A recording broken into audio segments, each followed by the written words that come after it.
ग्रामीण भारत बुलंद आवाज के साथ। आपको बता दें, बहादुराबाद सुमन नगर क्षेत्र में स्थित प्रॉपर्टी डीलर विकास चौधरी ने प्रेस वार्ता करते हुए बताया कि रानीपुर कोतवाली पुलिस ने बिना सूचना और जांच के मेरे ऊपर मुकदमा दर्ज कर दिया है। उन्होंने बताया कि मैंने अपनी कॉलोनी में नरेश नाम के व्यक्ति को लोन की किस्त पर मकान दिया था, लेकिन नरेश नामक व्यक्ति रुपए देने में आनाकानी करने लगा, जिसके बाद मैंने मकान का कार्य रुकवा दिया था। जिसके बाद हमारे बीच बातचीत होकर नरेश के ऊपर मेरे लगभग 1,48,000 रह गए थे, जिसको देने का उसने समय भी लिया था। लेकिन उसी बीच नरेश द्वारा षड्यंत्र रच मेरे ऑफिस पर आकर मेरी महिला स्टाफ के साथ गाली गलौज व बदतमीजी एवं छेड़छाड़ की गई, जिसकी तहरीर मैंने संबंधित चौकी में भी दी थी, लेकिन उस पर कार्यवाही न कर रानीपुर कोतवाली ने बिना जाँच के मेरे ऊपर ही मुकदमा दर्ज कर दिया। उन्होंने प्रशासन से गुहार लगाते हुए कहा कि जो मेरे ऊपर मुकदमा दर्ज किया गया है उसकी निष्पक्ष जांच की जाए और मेरे बकाया रुपए मुझे दिलाए जाए। देखते रहिए ग्रामीण भारत बुलंद आवाज न्यूज चैनल, खबरें आपके क्षेत्र की। मैं सुमन नगर में पिछले 4 साल से काम कर रहा हूँ प्रॉपर्टी का और कंस्ट्रक्शन का। मैंने कुछ मकान बनाए हैं, कुछ प्लॉट बेचे हैं। इसमें मैंने एक मकान दिया था नरेश को, जिससे मेरी डील हुई थी 8.5 लाख रुपए में मकान देने की विद प्लॉट, साथ में प्लॉट भी था। मेरा इनसे एग्रीमेंट हुआ था, इन्होंने कहा 3 महीने में मकान बना के देना है। मैंने कहा मैं 3 महीने में मकान बना के दूंगा, जब तक आप इसी कॉलोनी में किराए पे रहो, अपना मकान देखते रहो सामने। मैंने ये बोला। उसके बाद में टाइम निकलता गया तो मैंने इनसे यूँ बोला था कि जो भी बैंक से पैसा आएगा वो पैसा मुझे देना है पूरा। बाद में जो भी पैसा आपका बचेगा वो मुझे आप 4-5 महीने बाद दे देना, कोई दिक्कत नहीं है। पहला पैसा आया इनका 2,63,000 रुपये, उसमें से मुझे खाली इन्होंने दिया 1.5 लाख रुपये। मैंने कहा चलो कोई दिक्कत नहीं। इन्होंने बहाना मार दिया कि साले की शादी है। मैंने कहा ठीक है। दूसरी किस्त आई इनकी 1,70,75,000 रुपये की, उसमें से भी मुझे दिए इन्होंने 1,15। मुझे आगे इन पे विश्वास नहीं रहा कि ये मुझे पैसा देंगे। मैंने कार्य वहीं पे रोक दिया। मैंने कहा मैं आगे कार्य नहीं करूंगा, अगर आपको अपने आप करना है आप अपने आप कर लो, मैं उस पैसे को माइनस कर सकता हूँ अपने में से। इन्होंने अपने आप कार्य करा। कार्य वगैरह करने के बाद में जो भी इन्होंने करा मुझे पर्चा बना के दिया, मैंने उसमें से पैसा माइनस कर दिया। मेरी इनसे कोई बात नहीं हुई। मैं एक दिन 19 तारीख को शाम को मेरी कॉलोनी में मेरे औरों के पास भी पैसे हैं, मैंने सबसे शाम को बोला, मैंने कहा आप कुछ पेमेंट मुझे करवा दो। सबके पास गया मैं, इनके पास भी गया, इन्होंने दरवाजा नहीं खोला। वहाँ पे पूरी कॉलोनी रोड पे ही घूम रही थी उस टाइम पे, लेडीज भी थी, जेंट्स भी थे, सब देख रहे थे। इन्होंने दरवाजा नहीं खोला, मैं वहाँ से वापसी आ गया। फिर ये नरेश और नरेश की बीवी रितु, ये दोनों मेरे ऑफिस पे 10:30 बजे आते हैं हिसाब करने के लिए कि भैया क्या क्या हिसाब है, आप बताइए कैसे कैसे होगा। मैंने इनका पूरा हिसाब करा। इन्होंने कुछ पैसे माफ़ भी करवाए। मैंने वो सारे पैसे माफ़ करके इनका 1,48,500 रुपये का हिसाब मैंने इनका निकाल दिया। और उस हिसाब के गवाह मिस्टर जसपाल पवार, जिनकी वो पूरी कॉलोनी है, जो उस कॉलोनी के मालिक हैं, वो उसी टाइम मेरे ऑफिस में बैठे हुए थे साथ में। उनका भी 4 महीने का किराया इन्होंने नहीं दिया था, वो भी मैंने अपने ऊपर काटा। पवार जी ने साहब बोला कि किराया उनसे चाहिए, पर फिर भी उन्होंने मेरे कहने से किराया उनसे नहीं लिया कि चलो गरीब है कोई दिक्कत नहीं है तुम दे देना। हिसाब हो गया। इन्होंने मुझे पर्चा बना के साइन, मैंने इनके साइन भी करवाए नरेश के कि हाँ ठीक है कोई दिक्कत नहीं है भैया, हम ये पैसा आपको 5 तारीख में फाइनल कर देंगे। डेट वगैरह लिखी, सारी चीज़ें हो गई। उसके बाद मैं वहाँ से चले जाता हूँ, वो अपने घर चले जाते हैं। हमारा कोई मैटर नहीं था, हमारा हिसाब पूरा हो गया था। उसके बाद 3 बजे ऑफिस पे 3 लोग आते हैं, संतोष, नरेश और सुरेश। जो सुरेश है उसके घर पे भी मेरे 2 लाख रुपए बकाया हैं अभी, वो उनके साथ आते हैं।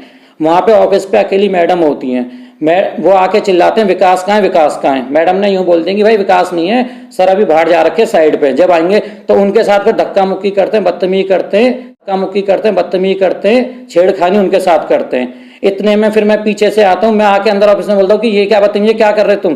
फिर इतने में मुझ पे भी हावी हो जाते हैं, मार पिटाई करना शुरू कर देते हैं। एक मेरे भाई हैं अशोक, उनके साथ भी मार पिटाई करने के बाद में तीनों ऑफिस से भागते हैं और यूं कहते हुए भागते हैं अगर दोबारा पैसे मांगने घर आ गया तो हम जान से मार देंगे फिर, और हम नहीं देते कोई भी पैसा, जो करना है कर लो। तो आपके द्वारा इसकी कंप्लेन उसी टाइम 3 बजे का मैटर था। मैं 3:30 बजे सीधे चौकी में जाके मैंने लिखित में एप्लीकेशन दी है कि ऐसे ऐसे इन्होंने बदतमीजी करी है ऑफिस पे आके। उसके बाद में फिर मैडम की भी एप्लीकेशन गई है छेड़खानी की अलग से, कि मैडम के साथ भी छेड़खानी करी है। उसके बाद मैंने एक पर्चा पूरा 21 तारीख की सुबह, इन्होंने चौकी में ये कहा था कि पर्चा आप हमें पूरा बना के दे दो मटेरियल का, सब चीज़ का। मैंने पूरा पर्चा बना के चौकी में 21 तारीख की सुबह दे दिया। तो उसके बाद में मैं चौकी में बार बार गया तो उन्होंने कहा कोई दिक्कत नहीं है, कोई परेशानी नहीं हो रही है, अभी कोई मैटर नहीं है। उनको भी पता था नहीं पता था मुझे नहीं पता, लेकिन मैं इस चक्कर में मैंने बिल्कुल छोड़ दिया। मैंने कहा कोई मैटर नहीं है, कुछ नहीं है। फिर उसके बाद में जब कल अखबार में ये न्यूज़ आई है तब मुझे पता चला है कि मुकदमा हो गया। अगर मुकदमा होना ही था तो पहले छानबीन तो करनी चाहिए थी। जहाँ पे वो उसको मकान दिया है, जहाँ और मेंबर्स रह रहे हैं कॉलोनी के, उन सब से भी तो पूछताछ होनी चाहिए थी कि तभी तो मुकदमा लिखा जाता कि हाँ भाई ये गलत है, दोषी है, अब इसके खिलाफ कार्रवाई करो, इसे जेल में डालो और इसे यहाँ से भगाओ। मैं अपने आप खुद स्वीकार करता अगर मैंने ऐसा कुछ करा होता तो, लेकिन पहले छानबीन तो करो कि मैंने ऐसा करा गया कि नहीं करा। मैं जब आज तक किसी के उसके क्या मैं किसी के घर पे नहीं गया आज तक, पूरी कॉलोनी इस चीज की गवाह है। वहां पे 15-20 परिवार रह रहे हैं। अगर एक परिवार में यूं बोल दे कि विकास ने कभी भी हमारे साथ बदतमीजी करी, मैं अपने आप को दोषी मान लूंगा। अब क्या चाहता हूं जो बात है उसकी छानबीन करी जाए, मुझे मेरे पैसे दिलवाए जाएं जो मेरा बकाया पैसा है उन पे, और जो झूठा मुकदमा इन्होंने लिखवाया है पहले उसकी छानबीन करी जाए। अगर वो मुकदमा सच्चा होता है मैं दोषी बनने के लिए तैयार हूं, पर इसकी अच्छे तरीके से एक बार छानबीन करी जाए कि मैं उस दिन वहां पे गया था नहीं गया था, मैंने क्या करा। अगर ऐसा है तो आजकल फोन की लोकेशन भी निकलती है कि उस टाइम पे तुम कहां थे, उसमें भी सारी चीजें आ जाती हैं। अगर मैं गलत हूं तो सारी कॉलोनी बाहर खड़ी थी। अगर ऐसा कुछ भी होता तो कोई चिल्ला भी सकता था कि हाँ ऐसे बदतमीजी हो रही है, कॉलोनी वाले क्यों नहीं इकट्ठे होके आते, सारे आते वहां पे। जब ऐसा कोई मैटर भी नहीं हुआ, बिना मेरी जानकारी के मुकदमा भी हो गया, सारी चीज भी हो गई है, ना मुझे किसी बात की सूचना मिली, ना मुझे सूचित कराया गया, तो अब इस चीज का मैं क्या करूं। जैसे कि ये फैसला हुआ था कितने पैसे निकल रहा? जो मेरा फैसला हुआ था उसमें 1,48,500 रुपये, और ये मैंने एक वहां पे पर्चा बनाया था, ये देखिए पर्चा पूरा। ये भी होता तो कोई चिल्ला भी सकता था कि हाँ ऐसे बदतमीजी हो रही है, कॉलोनी वाले क्यों नहीं इकट्ठे होके आते, सारे आते वहां पे। जब ऐसा कोई मैटर भी नहीं हुआ, बिना मेरी जानकारी के मुकदमा भी हो गया, सारी चीज भी हो गई है, ना मुझे किसी बात की सूचना मिली, ना मुझे सूचित कराया गया, तो अब इस चीज का मैं क्या करूं। जैसे कि ये फैसला हुआ था कितने पैसे निकल रहा? जो मेरा फैसला हुआ था उसमें 1,48,500 रुपये, और ये मैंने एक वहां पे पर्चा बनाया था, ये देखिए पर्चा पूरा ये बना रखा है।